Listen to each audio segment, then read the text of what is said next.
if you look, right, the first mind map I made, the center is active participation.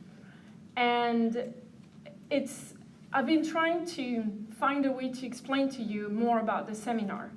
And what kept coming back is, I need you to be involved. I need you to be active. I need you to be with us when we're together, because without this, honestly, the class doesn't really exist, right? So yes, I can, have funny videos and talk for hours, but in the end, the most important is how active you are, right? So that's why my keyword is active participation. And today I'd like to do 3 aspects, right? I'd like to cover 3 different topics, right? In case aspects is not easy to understand. And the first one is connected to the fact that maybe this is very unusual for you to be sitting this way and to be doing what we will be doing. So I want you to just take a little bit of time to think about your experience in school in the past, right? To see if you've had that before, and just discuss it a little bit more. Because some of you may have been in international schools, you may have studied abroad, and that would be very different then, right, than the typical Japanese education. So let's talk about this. The next topic is, if we go clockwise, is creating a safe environment. Being safe together is a huge part of what I've learned from last year with your senpai. Making it clear that this is a place where I want you to feel comfortable and safe to talk, right? So I'd like us to discuss this, what you need for this. I wrote my needs, but I need you to talk about it and let me know what your needs are. And the last one, it's setting personal goals. I think it might be very difficult to feel like I want to be active if you don't know why, right? So having goals that you want to achieve, and keep in mind the goals might change, will probably change, right, as the semester goes, and that's okay, right? It's all about you, so trying to see what it is that you want to achieve in the class. Is that okay? All right, so let's get started with the first one. The past educational experience. So if you look at your handout, sorry, you'll have to turn it around on the page number 2. I was trying to figure out questions to help you think about your experience being in a classroom, right? I mean, you've spent most of you are 19, right? So you've spent the last 16 to maybe even longer in class, right? Being kindergarten to, secondary school and all of that. So you have actually a lot of experience with school. And so that's what I'd like you to think about. So basically, I got only 4 questions. And what I'd like you to do is maybe to help you start answering the question. If it doesn't help you, that's fine. But I've drawn a scale, right? So the scale is that arrow, and on the far left you have never, in the middle you have sometimes, and in the end you have always. But maybe your answer is not just these 3, right? Maybe it's between never and sometimes, or between sometimes and always. Again, that's for you to decide how it is. And I have these 4 questions.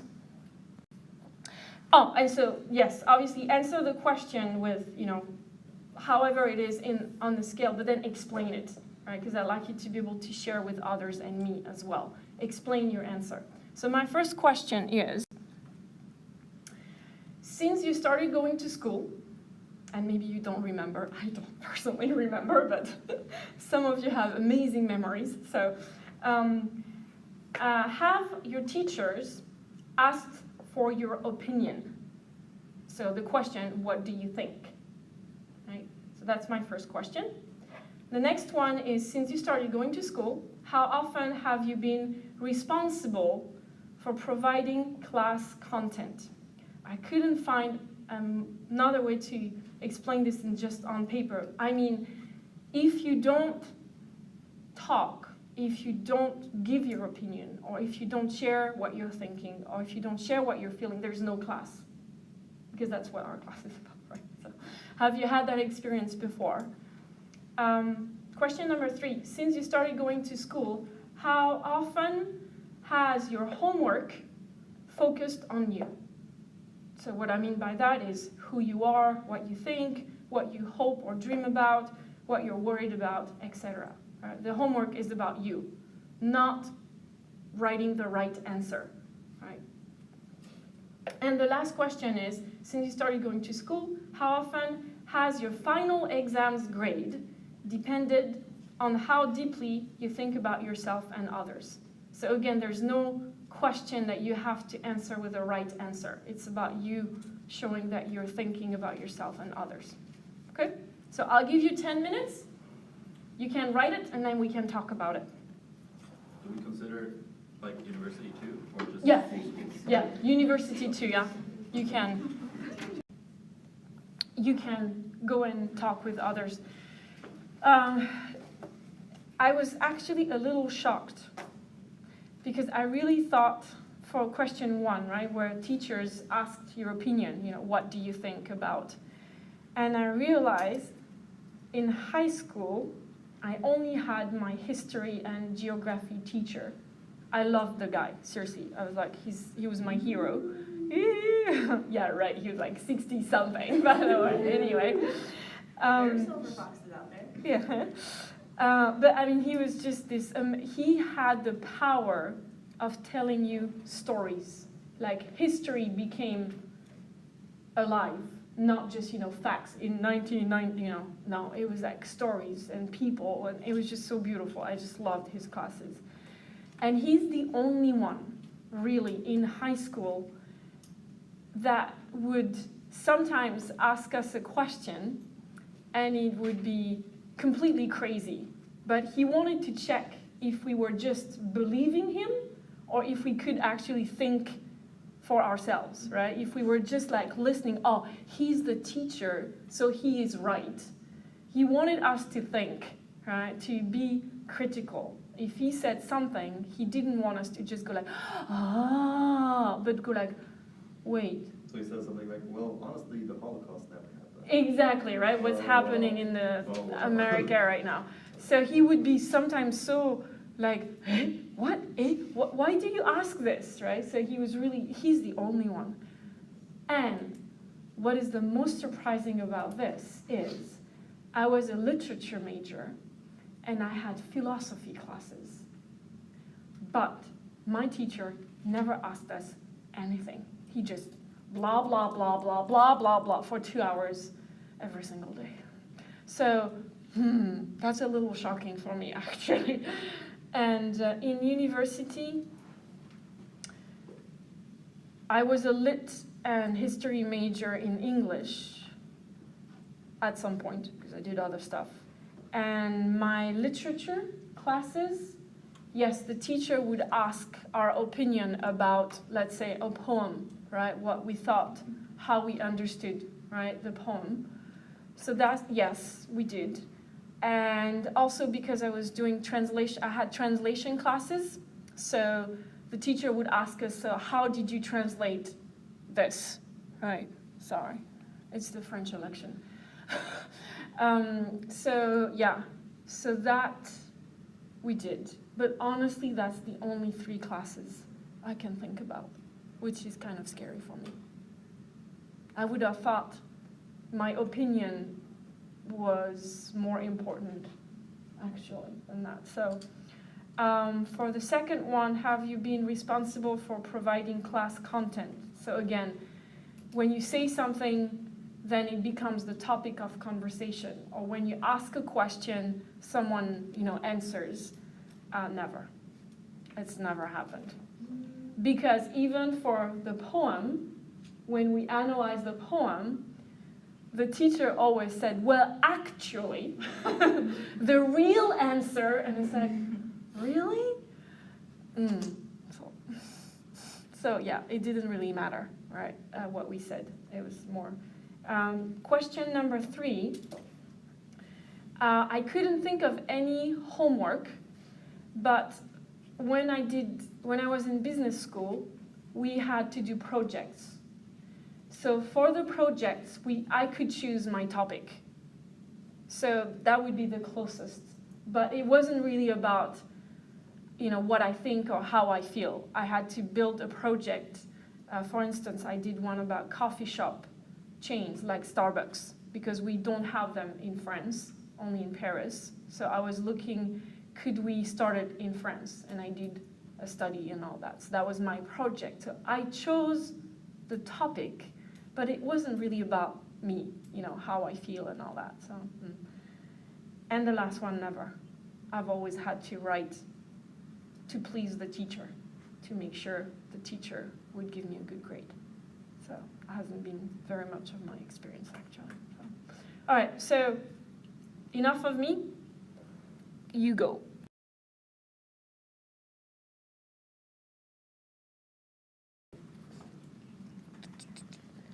The reason, right, why I ask you these questions is I really wanted us to think about the experience we've had, and it's not just you, but me too, and I'm kind of shocked still. It's like, really? I thought the French educational system was so ask your opinion and share what you think. Not really, actually, but anyway. So if you look, back to page number 1, if you look at the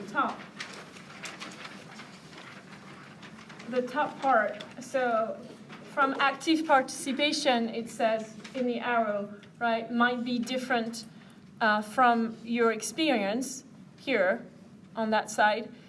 So that's why I want you to think about it, because for the seminar to be a success, it really depends on your participation. So your effort to think about yourself, right, that's my first one. Your willingness to share, because I'm not saying last year your senpai were not thinking, but they were not sharing. So it's kind of hard for me to know what they're thinking, right? I mean, I understand things are going on in their heads, but being willing to share some of it. I'm not saying everything, right? But some of what's going on inside your head. So effort to think about yourself, willingness to share about yourself. And also, another thing that a lot of the Japanese students wrote about, the reason why they liked to have international students in the class was that the international students were curious to know them more. They showed more interest to discover who they were. And they said maybe it wasn't so much the case for Japanese students, right? So that's why my last, your desire to learn about others. So that's the 3 keys. And I realize it's probably very different from anything you've experienced before, right? So I realize we need to get used to it. And to get used to it, we need to do it, right? So practicing, so step by step trying to do all of that. And the thing that was very strange about sharing, like being willing to talk about yourself, was that every single Japanese student wrote how much they had learned from listening to others. And I was like, so you see, that's why you need to talk, because you're actually learning from each other, right? I can't be the center. Emily and Sebastian can't be the center either. They're not, it's all together. And so that was so funny for me. It's like, hang on, you keep saying you learn from one another, but you don't talk. What? So I copied what one of your senpai wrote. So basically, one student decided to write a letter to the whole class to share about how she felt and what was going on with her. And besides me, no, actually I wasn't the only one. A couple other students, right, reacted, Sebastian, to it? Or yeah, right? Yeah. A couple. Like 3, 4. Yeah, right. But the majority just didn't say anything, kind of stayed silent. I mean, But it was a little overwhelming, honestly. yeah, it was. Nobody thought that would happen. Yeah, right. It was a surprise. Somebody coming in like, I want to read the letter today. And it was like, yeah, that's so. But this is what another student who listened to the student reading the letter wrote in the final reflection. So before that day, before the day the student read the letter, before that day, I thought she's very smart. And sometimes I have felt it was hard to connect with her. I had been worried that she would feel stupid speaking with me.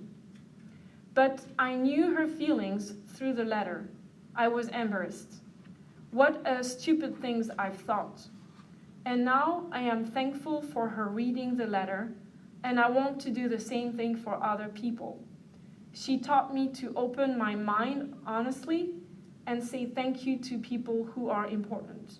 Our relationship became more natural, I think. It's funny that I think. But that's probably true, right? So when I read this, I actually started crying because I thought, this is wonderful. But then I'm like, come on, because it's a student who actually never spoke last semester. She was listening, but and then she says, I want to do the same thing for others. So at least she realized, right, that when you share, you get to touch others, you get to connect, right, with others. So that's kind of my message, right? So the active participation is not just to make me happy, but to give you a chance to learn from one another and be able to discover more things about others and about yourself too. So that's why I'm focusing so much on active participation. Is this right? If we go clockwise, the creating a safe environment. So I understand that for you to feel good to talk, you need to feel safe. So that's why I wrote active participation requires creating a safe environment. And I didn't know how to do this except by sharing what I need, right? Because then you can think about your own needs. So that's why you see Sophie's safe environment. But I want you to understand, this is what I need. You may have completely different needs, so that's what I want you to consider.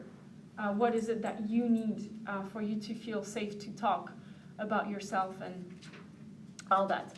So let me go over what I wrote. So I wrote, let's start with others care. Let's go counterclockwise, right?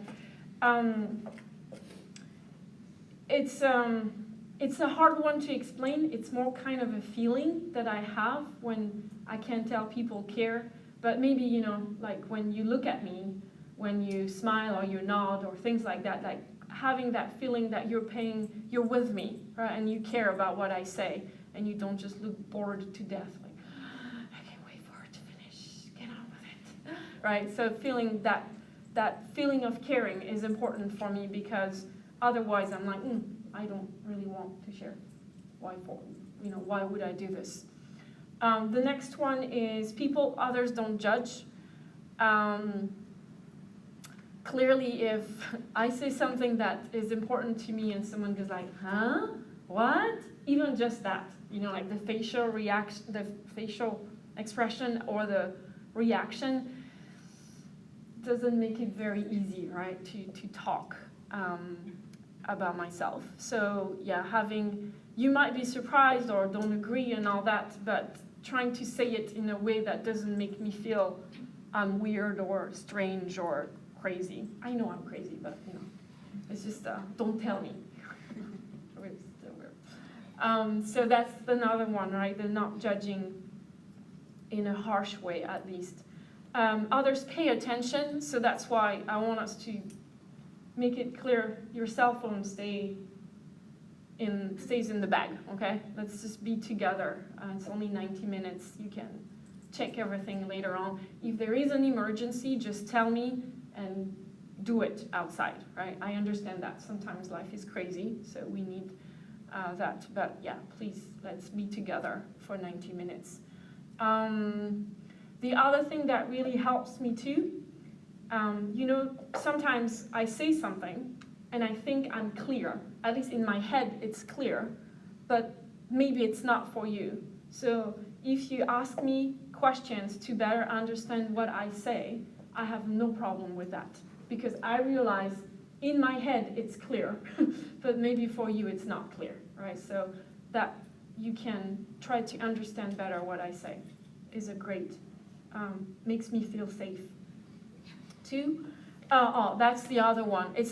We're not secret agents, but this is between us, and actually usually the door is closed, by the way. So the next one is others won't share what I say with people outside the seminar. This is, if you like Gossip Girl, hopefully you understand. This is like, it's confidential, meaning this is between us, right? We agree that this is not going to go on Facebook or Line or Sophie is crazy. Okay, that one you can, no problem. But, make it, because maybe there will be some things that are very, difficult and you don't want everybody to know, right? You're sharing it here with the members, right? We're a secret club. I'm gonna have a badge, I'm just kidding. But yeah. And the other thing that makes me feel safe is others connect with me by sharing similar experiences or feelings. Right? So I feel like I'm not the only one who has that feeling or that experience, and that I'm not alone, basically. And you can connect. And sometimes it's very different situations, but the feeling or the result is the same, right? And that's totally cool. I think that's what makes us connected. So that's for me, right? So what I like you to do is basically take some time to figure out what you need for being able to share about yourself. And just before, because I have a funny thing to show you, just to make it light a little, I want to explain why I think it's especially important, the safe environment. I truly believe that having a safe environment is what helps us grow, right? Think of, people who live in a country at war. It's really hard to grow when you're in that situation. Or think of, someone who has a really bad relationship with a parent. That makes it also really hard to grow, right? Because when you don't feel safe, your personal life becomes so difficult that growing is quite hard. So the idea is that I want to help you grow. So hopefully by having a safe environment, this is what's going to happen. And usually people talk, especially for the person-centered approach, about the acorn metaphor, meaning that when we meet as a group, it's the environment, the best environment for you to be able to grow like a plant, right? So the acorn, it's the oak fruit, right? And I'll show you a picture in a minute. So basically it's almost like a seed also. It makes the... Isn't it totally in Japanese? You tell me. Here you go. So you need the right environment to be able to reach your full potential. All right, so that's the acorn. Is it? Yeah, congratulations. Right, so for the acorn to become this, it needs a safe and a good environment to get there. So for instance, without sun, without water, and without good soil, this will never grow to be a big tree. Right? So what I'm looking at is, I'm not saying you look like that, believe me, you're much more handsome and beautiful. But that's what acorn. I know, it's kind of cute, right? It's a squirrel too. That's where I'm getting at. So it's to become this giant, powerful tree, you need to have the right environment, right? And that's what I want us to have in the class. And that's the fun part now. I'm getting fun for in a minute.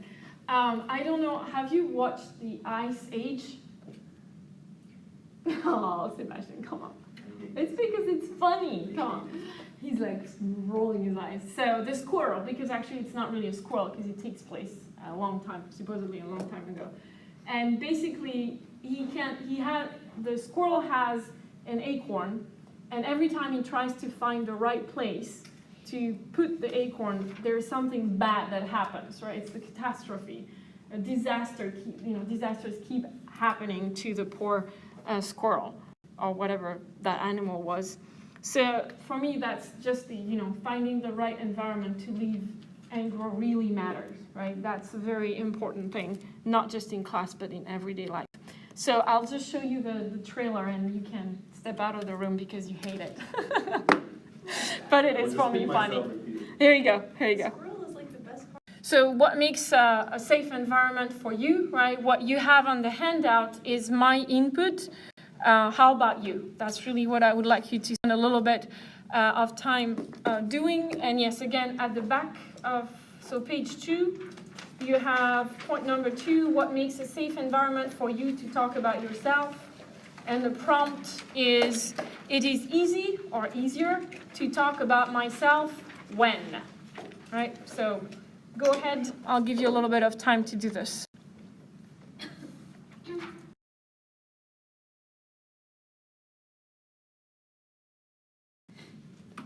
For setting personal goals, I'm inspired by a psychologist called DJ Morgan. So it sounds like he's mixing music, but no, that's just the initial of his name, right? So every time I see it, I just think... This psychology seminar is presented by DDD. Exactly, right? Exactly this. So, so he has, if you are interested, if you just Google him, he has tons of talks. But they're usually at least an hour long, so they're pretty long talks. But he... I mean, technically Donald Trump is also DJ Trump. Oh, God. Pew, pew, pew. Woo, that's wonderful. Good point, though. I never thought about that one. Oh, goodness gracious. I always think... Fire mixtapes. He just fires his mixtapes into other countries. Yeah, exactly. That's all Syria, they would fire. So the reason for the importance of your goals, it's something that was demonstrated, like physically demonstrated by a philosophy professor a while back. And the philosophy professor called it the mayonnaise jar. Now a lot, the jar of life, a lot of people call it a lot of things. So the reason I'll show this, and this is how we're going to finish, so I will record the full explanation so that you can watch it. But it really shows you why having goals helps you have a full life, right? So let me show you the video. It's not the video of the professor. It's someone who's done a render.